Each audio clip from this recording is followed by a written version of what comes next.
Welcome in, everybody, to the Flagship Podcast. I am Chip Brown of Horns247.com, joined by David Smoak of 365 Sports and Sikkim 365 Radio. Smokey is one of my mentors in radio. Oh yeah. It's really cool what you've done with your own thing. Yeah. There at Sikkim 365 Radio. I love it. I'm gonna come to Waco and visit you and steal ideas and maybe do the same thing myself. But we are previewing Texas and Baylor. This is it, folks. This is the regular season finale. It's going to happen on Friday at 11 a.m. on ESPN. And Smokey, welcome. Good to be here. Nice to have time to sit down and discuss. Horns coming off obviously an impressive win. What a day for Bijan, and then also Baylor with an absolutely gut-wrenching kick in the you-know-whats. And what a win for TCU. They just keep finding a way.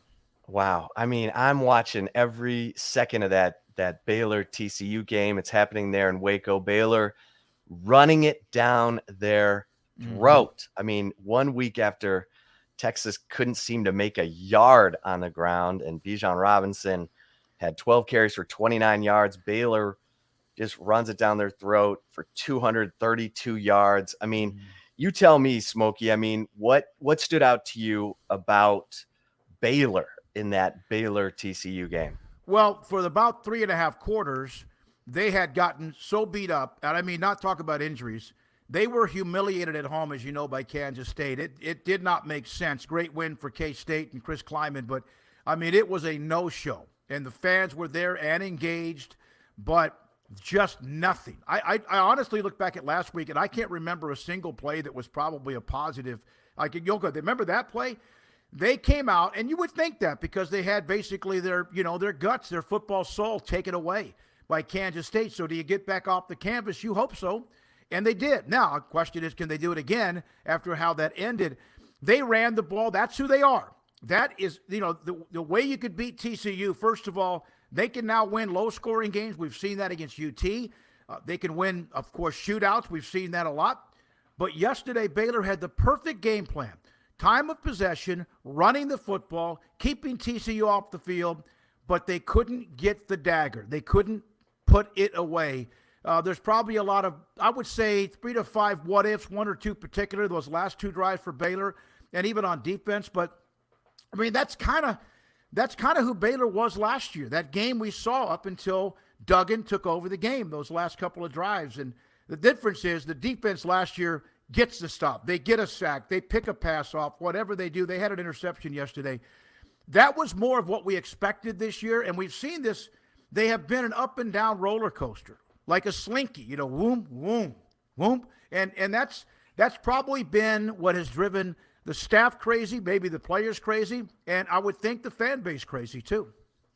Well, you always seem to start with the quarterback, and Blake Shapen, showed a lot of promise at the end of last year, small sample size, 14 touchdowns, 9 interceptions. Saw he had a couple of interceptions in the K-State game and in the Oklahoma State game. How's he been, Smokey? Erratic. I'm not.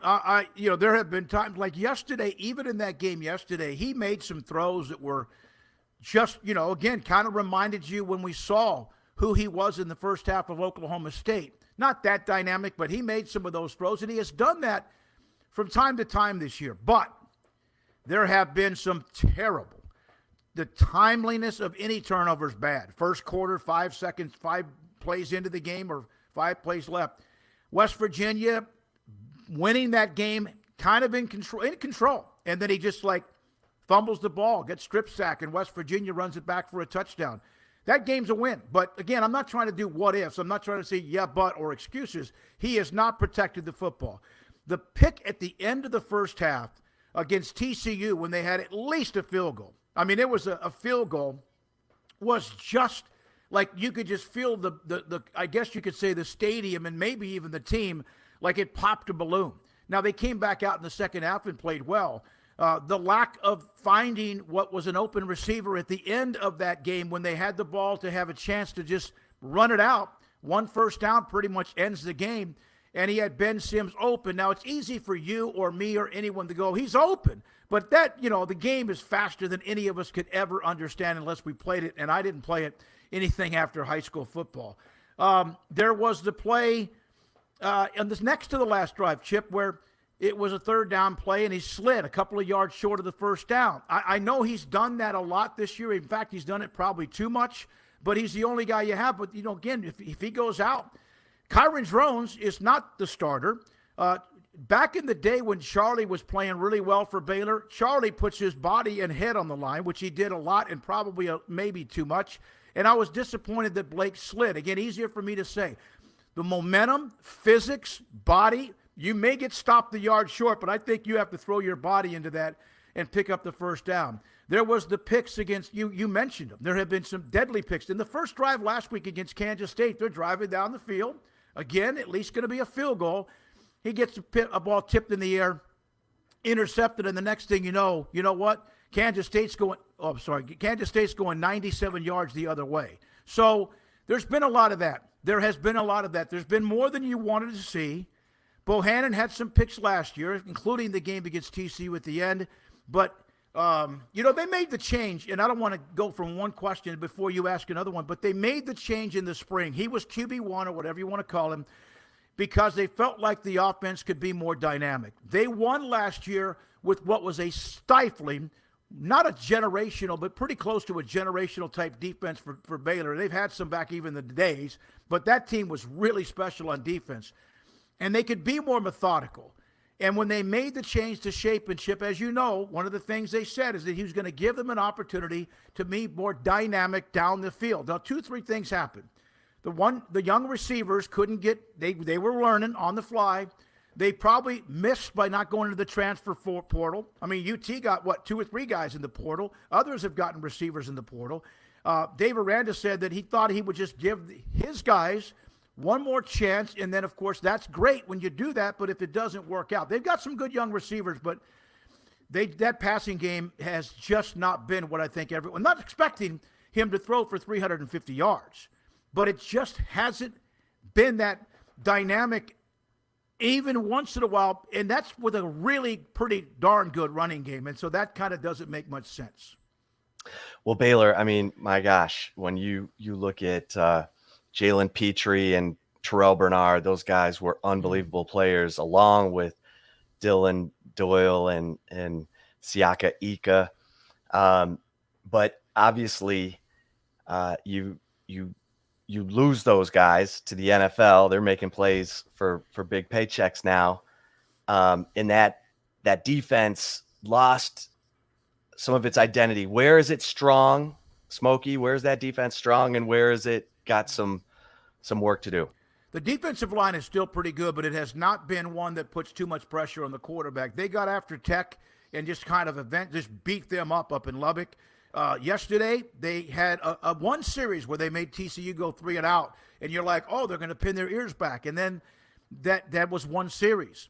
Doesn't mean they didn't harass Duggan every once in a while, but you know him. If he gets loose around the edges or up the middle, he's a physical specimen, and he's going to get extra yards. The secondary has been kind of a mess, and I mean that in a way because they were very young. You mentioned, of course, they had Ika back on the defensive line, among others. They had a lot of experience back on the offense and defensive lines. Pretty good experience back at linebacker. J.T. Woods, the ball hawk, who's now with San Diego and the L.A. Chargers in the NFL, they really have missed him. Now, they've started to get some turnovers in the secondary, including one yesterday. But, man, they were truly like an umbrella or a blanket in the secondary, and a lot of it was because Bernard and Petrie, you can never, ever underestimate how dynamic those guys were or how disruptive they were. And when they wanted to come at the quarterback, it was over. I mean, it really was. Rarely did they not get to the quarterback or force him to scramble or force him to make a bad throw. And then you had the ball hawks in the back in the secondary. One thing about Bernard and Petrie, and I had an NFL scout tell me this, they weren't only just the 4.35, 4.36, whatever they ran at the combine. That wasn't it. Not because they're just really talented. They were 5 and 6 year guys. And when they came at you, their instincts and their ability, what they did preparing for every game. So you're 4.35 or 4.39 and you're experienced. And on top of that, you have incredible instincts and talented. That's the full meal deal, right? And they were that good. I mean, they just were that good. They don't have anybody like that. They have guys that are trying to maybe if they're back or not, whatever. They just like Dylan Doyle's a really good player. And he's a dual. He plays both sides of the football. But he's only who he is. He's very good. He will throw his body out, but he doesn't have that kind of speed. And nobody on the linebacking core really has that kind of just raw, instinctive, the combination of speed and instincts. They haven't had that this year. That has hurt them. They have not had a steady pass rush. They couldn't get to Jaron Hall at Brigham Young. They really didn't get to anybody. The Texas Tech game, they had a bunch of sacks. They had as many sacks maybe in that game as they had most of the year, or disruptions. And then yesterday when the game was on the line, they had Duggan 3 and out one time, I think a sack, and maybe a couple of times they had to get away, throw it away. But when they needed the play, they didn't make the play. And right now this year is more of a version of Baylor last year. It just all has come together for them, except the one thing is they're undefeated right now. Yeah, it's been amazing. And running onto the field to kick that field goal, I was like, what is he doing? I mean, trying to squeeze one more play in. The clock's winding down. They run the field goal unit on. I mean, they're barely lined up with 3 seconds to go. And then, the kid kicks it through after doinking the extra point. They caused all the, come from behind stuff to begin with. But that was unbelievable, an unbelievable finish, Smokey. It was, here I am covering Baylor, covering a great game. Bunch of media there, of course, is a 4th-ranked team in the country. Fox on the big station, the whatever they call the noon kickoff show, all of that. It was a great football game. If you were there just to watch a football game and we're there to cover a football game, when he kicked that field goal, I was like, that's a damn good football game. I mean, yeah, if you're Baylor, you're devastated. If you're TCU, you can't be any more thrilled at that moment. And they have owned Baylor. They've won 7 of 8 against Baylor. They've won 4 straight in Waco since that classic 61-58, just unbelievable game of all time in 2014. When he ran that play, I looked at the clock, and there's I saw a high school coach today when I was at the grocery store, and I said, okay, what's the number? What number do you have to have on the clock to get that off, to be able to do what you did? He said 14's the minimum. 16 is kind of comfortable. But one of the things, if anyone jumps, if a lineman moves, the game's over. They run the clock off. And there were questions, and you and I traded a text about this. First of all, it was very, can I say this, ballsy of what Sonny Dykes did to get that one more, just let's get where we want to be. He talked about how they've talked, it's called, bazooka or whatever it is. They worked on that all year long. Coaches can work on a play like that, Chip, all year long and never use it or never be in that position or work on it, and there's still something that happens because it's such kind of like controlled chaos, so to speak. There was, and I had a lot of people tweeting me, how come Baylor didn't substitute?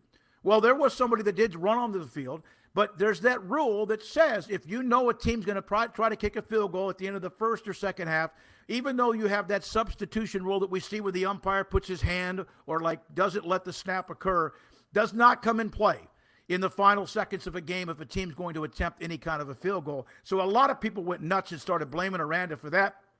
There was nothing. I asked Dave Aranda. I don't like ever, and you never are supposed to ask, as you know, a question that might end with yes or no. But yesterday in the postgame, I said, I understand the substitution rule, which I didn't know about an hour earlier. But was there anything else you could have done to create some sort of confusion or chaos? And no, the answer from Aranda was no. TCU ran that to perfection. There was one play I want to give Max Duggan, who's now going to be in this Heisman Trophy discussion, or at least maybe a finalist. He has to be after that. That was like the Heisman drive times 2.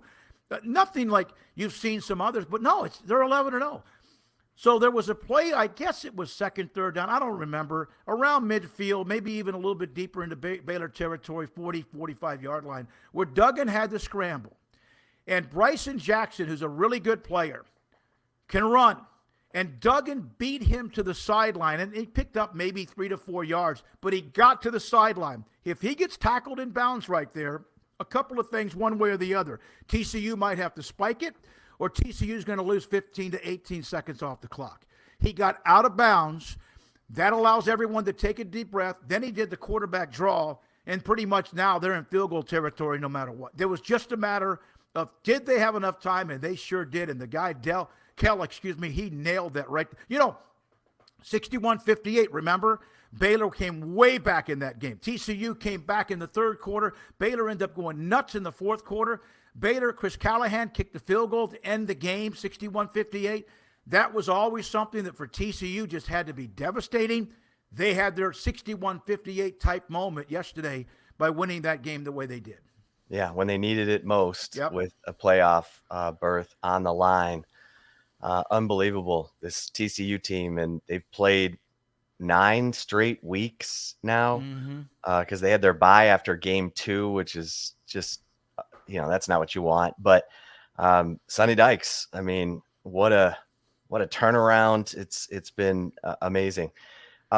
Smokey, we'll take a quick break here on the Flagship Podcast, previewing Texas and Baylor. They're going to kick it off at 11 a.m. on Friday on ESPN. We're talking to David Smoak of 365 Sports and Sikkim 365 Radio. Don't go anywhere. And if you're watching us on the Horns 24/7 YouTube channel, we'll roll on. And Smokey, it looked like Baylor had it going. I mean, they kind of, they had the consecutive wins over Kansas, at Tech, and at OU.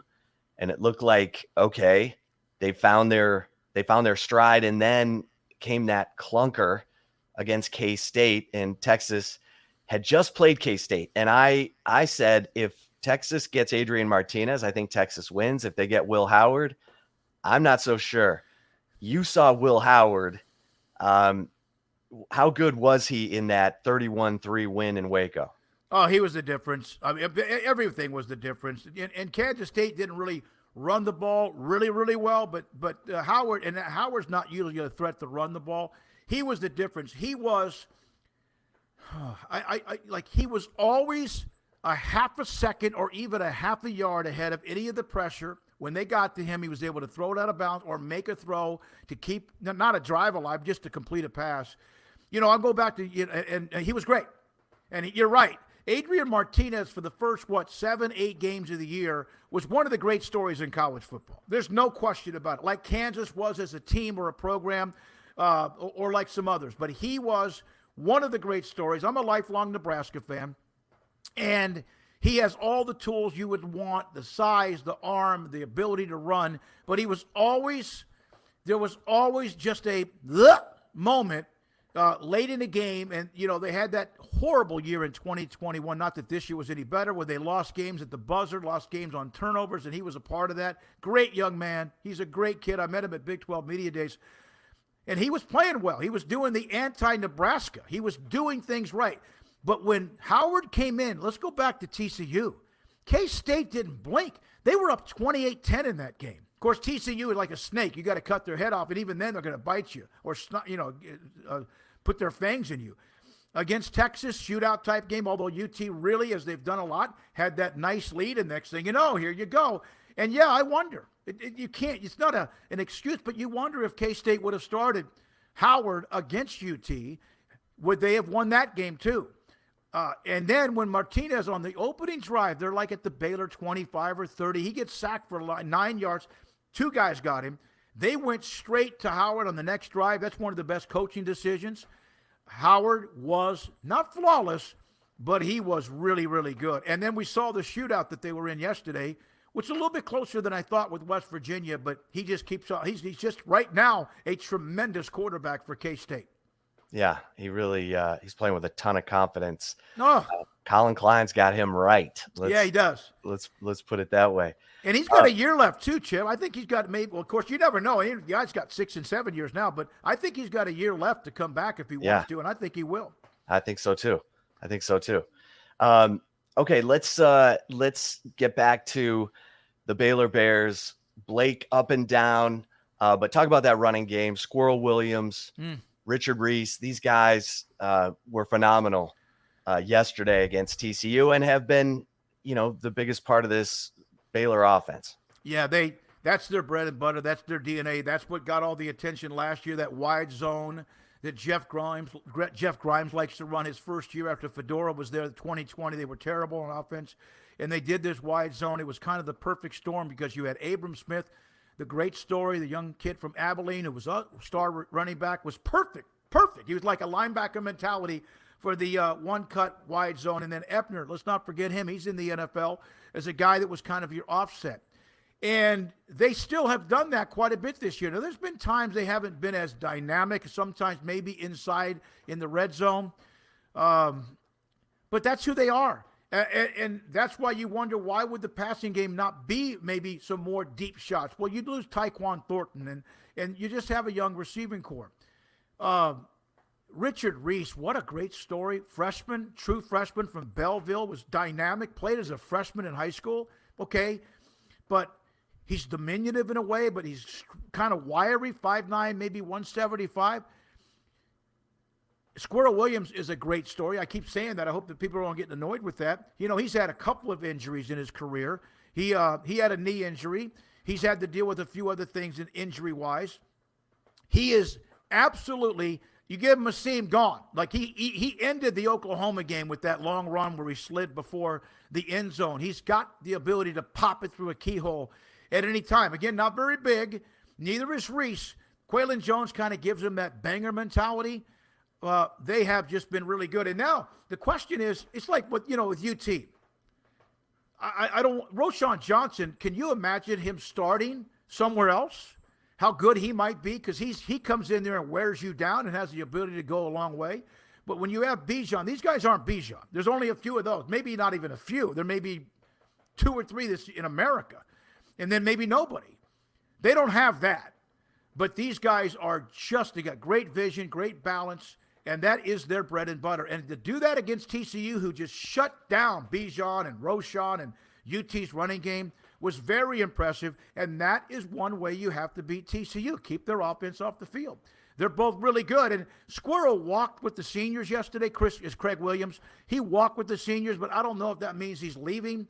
If you could have Reese get back, get a little stronger, you have Squirrel, hopefully stays healthy, and then you've got a guy who's kind of waiting in the wings, a running back from Lindale, Texas. His name is Jordan Jenkins, was a state championship finalist team, big body, bigger than Abram Smith type body.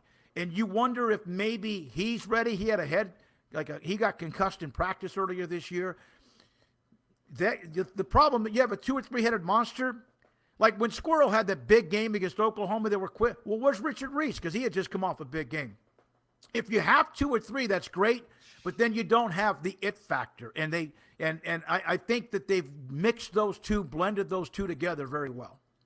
Yeah, I mean it's been fun to watch. And how much of their offense is play action, Smokey? Because I love Monterey Baldwin, man. Yeah, This guy, man, he finds those creases and zone coverage, and he's gone too. Yep, he's gone. Yep, he's not.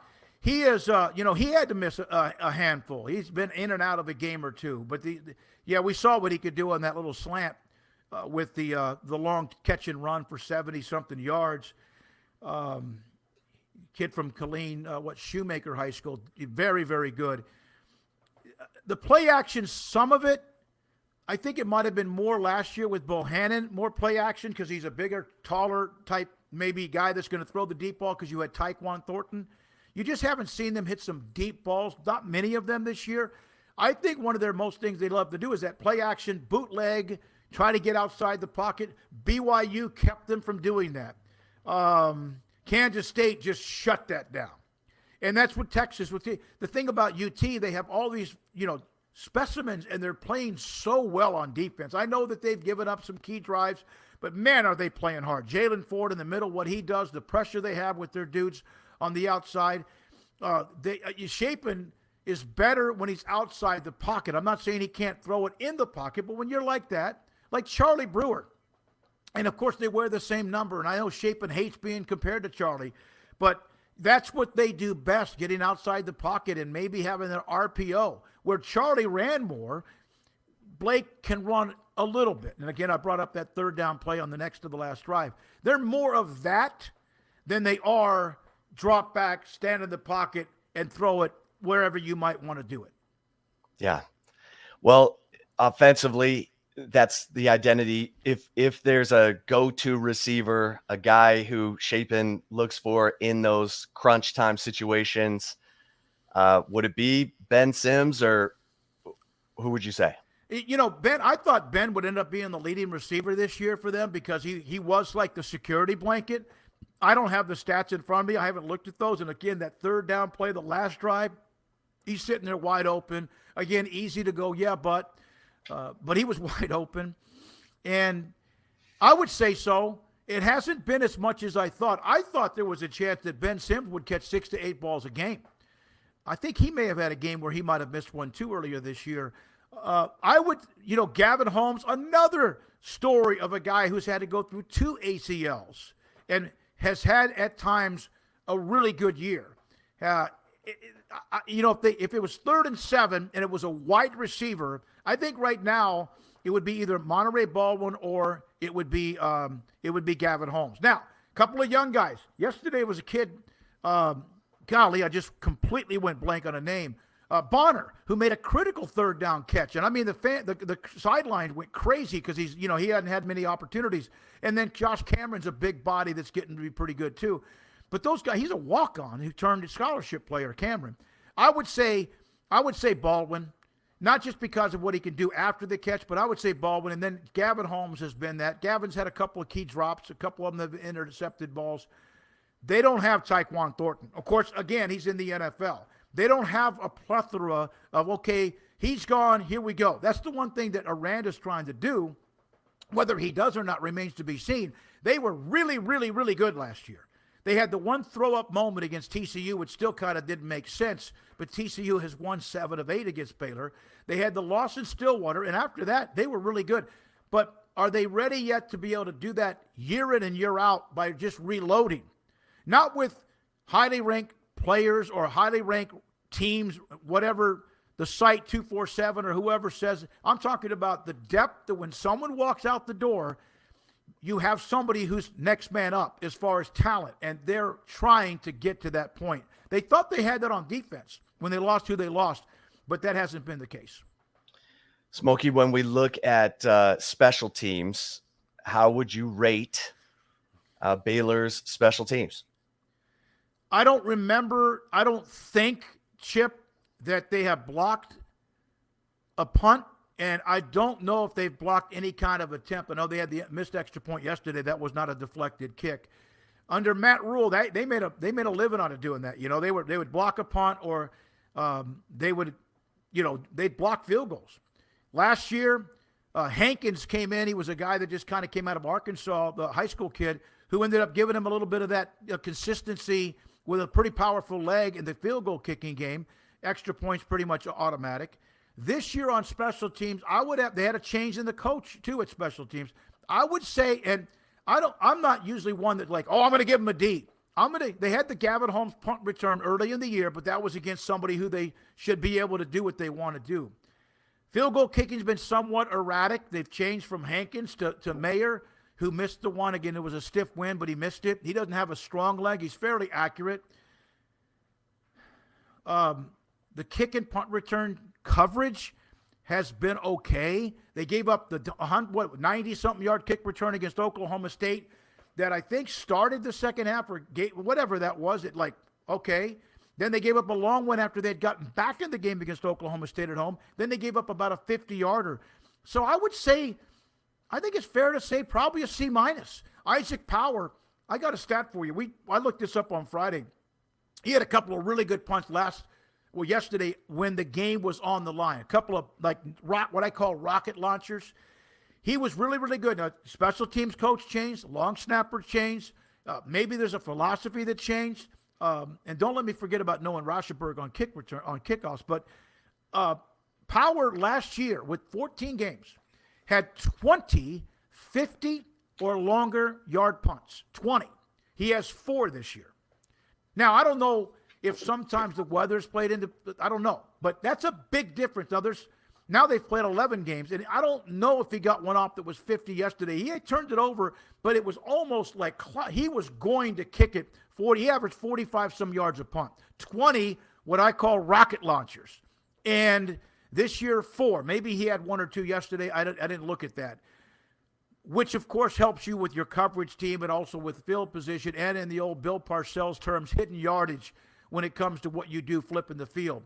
Noah Rauschenberg on kickoffs has been really, really good, but for whatever reason against Oklahoma State, they decided not to kick it through the end zone, which you can do almost every time, and they gave up 2 long kick returns. And so there's kind of a disconnect. There's been kind of a disconnect when it comes to special teams. I would say C-, and I might be kind of helpful because they show up every day, like a teacher would give. Well, at least he's in class. I'm not going to give him a D, but I would say it's been somewhat probably C- this year.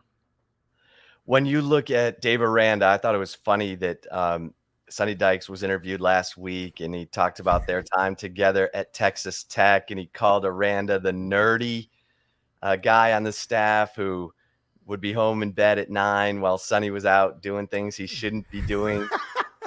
What did you make of that story? Can you see that? And how do you see Aranda now as a head coach? What makes him special? Well, he is unique. We went through a time, I guess at times last year as they were going through that great stretch. Is he like the Jedi? Who is he?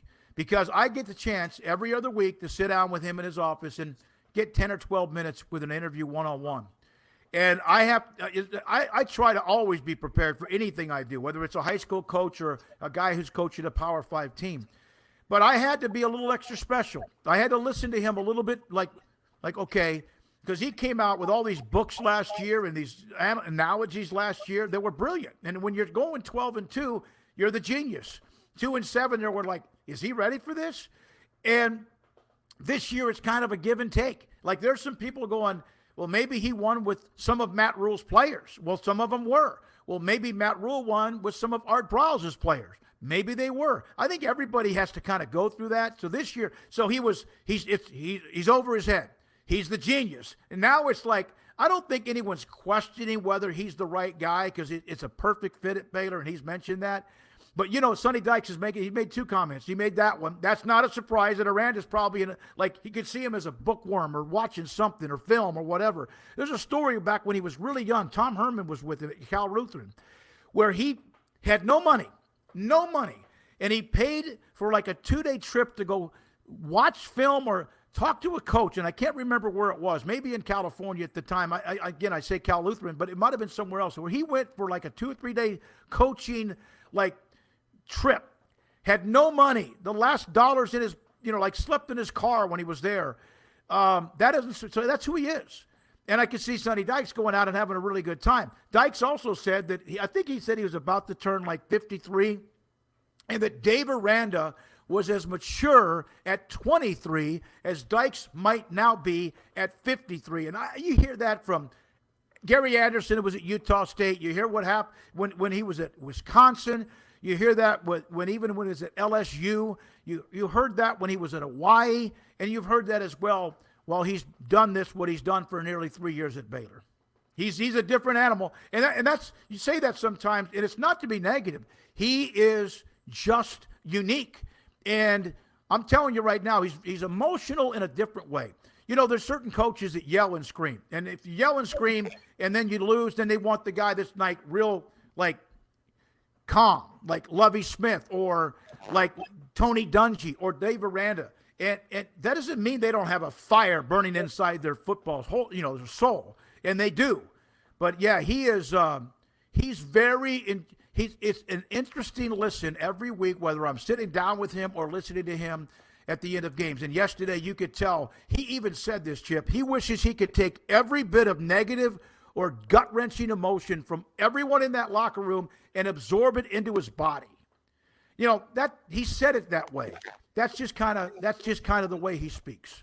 Yeah, I mean, he's an interesting cat. If I say a Dave Aranda team, the identity is blank, what would you say? just kind of a straight line. And if you win, that's great.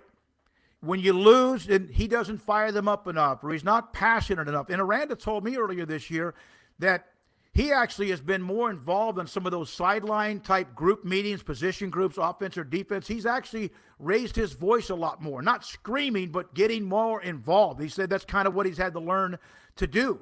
And, but I would say very, very much, you hear about a team plays the way their coach's personality, and sometimes that's not good. And in this case, Baylor has been, you would think that's what's been kind of surprising, Chip, about the up and down roller coaster, the way they've played, because that doesn't describe what you would think about a Dave Aranda team. They don't have a lot of penalties. You won't see a lot of penalties. He lets them play, but it's just like this. And this year's been kind of a combination of 2-7, and then a part of what was 12-2. And last night or yesterday, Saturday after the game, he said that game was basically a microcosm of who they have been during 2022. One of the things that I think bothered him a lot, they had a lot of super seniors last year, a lot of experience. We've talked about those guys who are now in the NFL or moved on. I think what really has bothered him the most is not even the losses. I think what's bothered him the most is he's really never been able to get kind of a read on a lot of his team. And as a guy who's philosophical, the guy who talks the way he does, I think that really has kind of like questioned himself. He's taken the blame on a lot of things. Some coaches will never admit that. He's not afraid to admit that. I hope that answered your question. Yeah. Was it hard for him? He's not calling the defense, right? No, he gets involved. Ron Roberts, they've known each other for quite some time. I don't know if it was back at Delta State when Ron Roberts was around. Ron Roberts is the guy who's doing that. But Aranda's got his name and his fingerprint on the defense. I would think on occasion he does, like any head coach would do, to like maybe interject a little bit. But he lets his coaches coach. And when they don't, he lets them coach. And that's why that 2020 year, I mean, the weekend after they lost their last game, I think it might have been Oklahoma State, like 43-3. That next week, Larry Fedora's gone. That next week, the offensive line, you guys know Joe Wickline, he's gone. And then so was the analyst, I just went blank, who was at LSU with him that came over as a quarterback's coach. He was gone. That's the thing. You have a guy that is, like he's kind-hearted. He's like a sweet human being. He's a nice guy. He really, person over player, all that. But do not question whether or not he's cold-blooded enough in a way, as you have to when it's your program, to make a decision. And it will be interesting to see if he makes a couple of those when this thing runs its course this year. Yeah, that replacing Larry Fedora with Jeff Grimes, wow, was that amazing, because it looked like the offensive line was kind of the same cast of characters. They might have been a little young, but wow. I mean, they go from not being able to average 3 yards a carry in that 2-7 season to the best running team in the Big 12 last year on the way to a Big 12 title. If it was 3rd and 3 or 3rd and 2 or 4th and 1, you really, and I'm not trying to be overly dramatic here, they weren't going to make it. They couldn't push anybody. And again, it just, so Aranda changes the strength and conditioning coach, which of course that's more of a mental, emotional thing that everyone can pump iron. It's how can you get inside a player's like head? How do you motivate? And Vic Valoria's done a great job with that. Phil Bennett told me that he knew Vic. I mean, he's done that. To me, strength and conditioning coaches all want you to be strong. They all want to increase your speed. They want to increase. But who can get to your players? Who can get inside their head and do things during the offseason when they're pushing those 25-pound weights across the side of a football field or throwing up in a trash can? But the key is they got Jeff Grimes to come in with that offense and Eric Mateos, who's you talk about a hell of an offensive line coach, to come in to also implement what is that he calls it #grit, GRIT, on the offensive line. Now, I don't think they have played great this year with having 4 starters back. They've been good, though. I don't know about great. Last year, I think they were on the edge of being a great offensive line. Do you think Blake Shapen is the quarterback next year?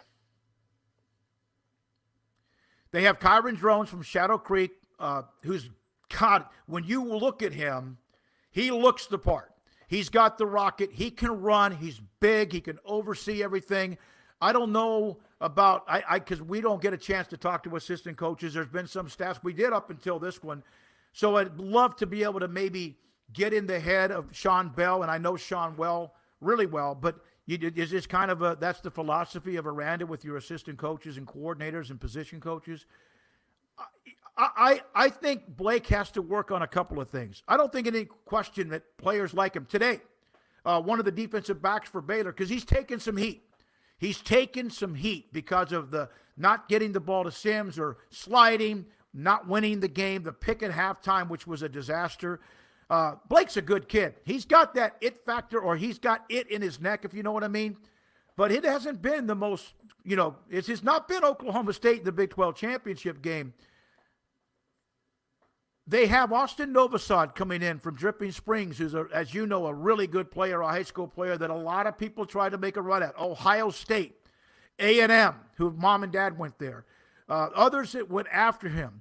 And that doesn't mean he's the ready, because look what we've seen with Ewers, right? I mean, Ewers was like the perfect, like if you wanted a robotic body and arm to play quarterback, and that hasn't always worked out. It has not been flawless. I would say... I would say that remains to be seen.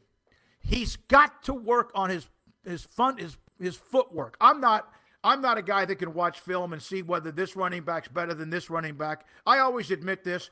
And I'm not trying. Remember when Reggie McNeil was so good at Lufkin High School and goes to A&M, and Vince Young was amazing at Madison and goes to Texas. For like the first year, it looked like McNeil, he was better. And then he digressed for various reasons. Vince, once Mac took the shackles off of him, there's never been a more dynamic dual threat quarterback in the history of the game.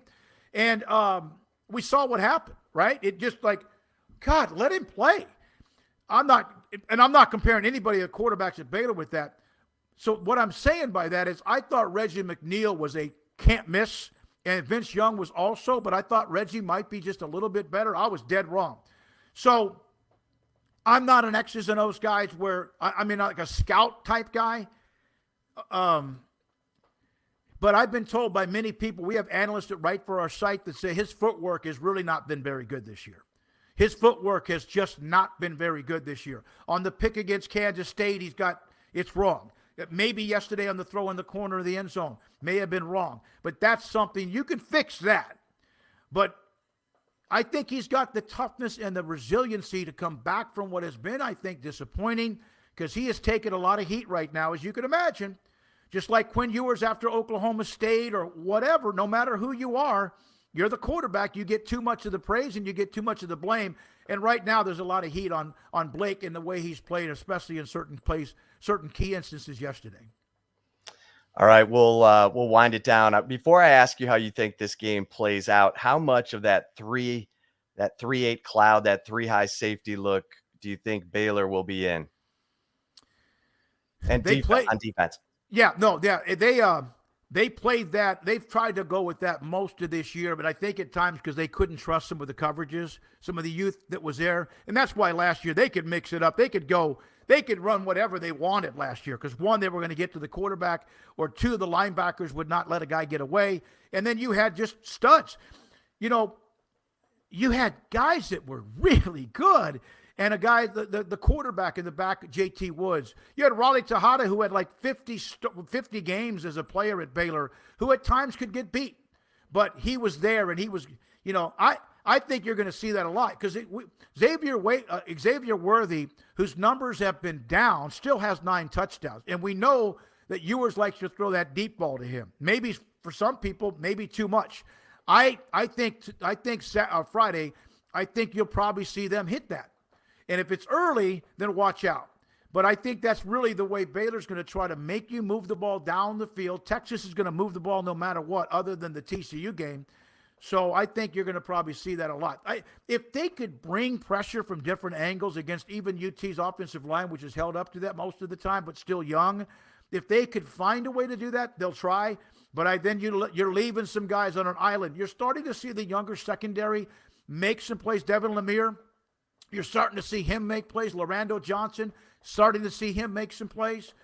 But when they're isolated, man, there always seems to be like a safety that's not where he's supposed to be, especially over the deep middle. Well, what do you see? What do you see at 11 a.m. on Friday, Smokey? Honestly, I'm not inside that program. I had a really good idea that they were going to come out, no matter how bad it was against Kansas State. There's just a senior day and all that, and sometimes that makes a difference, sometimes it doesn't. I knew they were going to give TCU everything they had. I still thought they would lose, like I even predicted 34-23 TCU, and I mean up until the last seconds I was going to be wrong, but I've been wrong. That's the thing, Chip. I've been wrong with this team more often than I've been right, because I thought after losing to Brigham Young, go to Iowa State, they would, and they won. Then I thought going to West Virginia would be, just to have too much, and they lost. I thought at home against Oklahoma State would be, they lost. So I thought they'd lose in Lubbock, because I just we don't know who they are. And they played their best game, I think, of the year against Texas Tech and blew them out. A lot of emotions in that game with Joey as well on the other sideline and some of the other coaches. My concern, if you're Baylor, is you got off the canvas and you played your you-know-what's off and almost beat an unbeaten TCU, which would have, to me, you win that game, then at least no matter what happens against Texas or in a bowl game, you win that game, you can sit there and feel like, even though disappointing with the record, that would have been like, this is really more often who we should be. And I think you can walk away with a feel-good situation. So you get up off the canvas after getting humiliated by Kansas State and you play that and then you lose the way you did. I would think this week, short week, one less game, one less day, I would think this has the opportunity. This has a little, I think this could get ugly.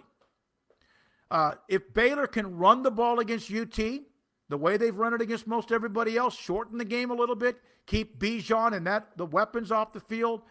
But Texas's defense, I said this 2 or 3 weeks ago, with Jalen Ford has brought kind of a kind of a toughness to this team. They will come up and hit you in the mouth. They're creating some turnovers.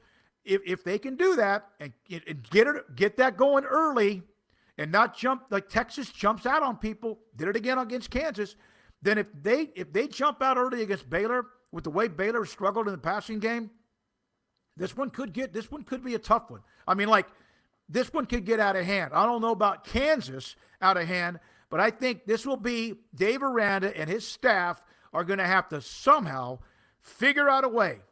Swallow a worm. I'm not saying Texas is unbeatable. I'm not joking. I just think that emotionally that this team, how quickly do they get over what was everything they had in their body and still lost? And the way it went down, this is going to be a tough week for them, I think, to get them off emotionally and ready for Friday at 11 o'clock. Well, Smokey, so I would pick Texas to win the game. I mean, I do. They can score.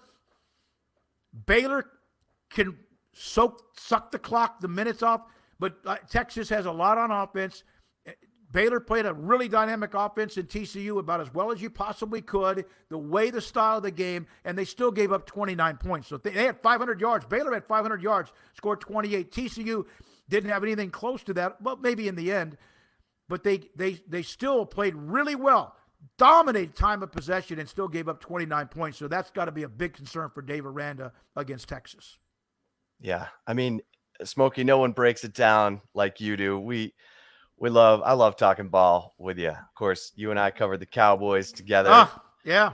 So, it's been a good conversation for years, and appreciate you taking some time for us, previewing the Texas Baylor game Friday at 11, the day after Thanksgiving. So, Smokey, happy Thanksgiving. Yeah, you too, and everybody else watching, listening, or whoever's a part of what you guys do every day on the Flagship. Absolutely. Hope everyone has a great Thanksgiving week full of family, friends, and great memories. And we'll be back this week to preview Texas Baylor some more, and then recap it right after the game on Friday, Black Friday. We'll be talking football right here on the Flagship Podcast. For David Smoak, I am Chip Brown. Until next time, we'll see you over at horns247.com. Until then, stay safe and keep the faith.